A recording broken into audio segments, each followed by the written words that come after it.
Hi, I am Chef Subir. And I am Chef Sunil, and today we are going to talk about knife safety tips.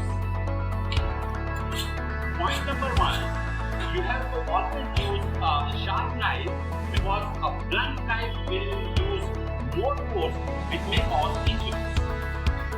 Point number two, use a right knife for a right purpose. For example, use large knife for vegetables. Use a serrated knife for cutting breads. And use a flexible knife, sharp knife to fillet the fish. Point number three, cutting techniques are very important for knife safety.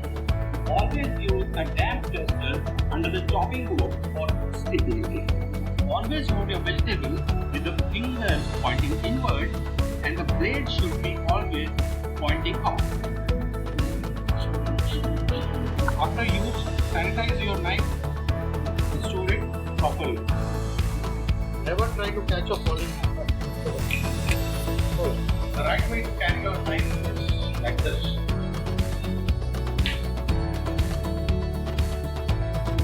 Please don't lose your focus while you're using the knife, and if you have to check something, please stop using the knife.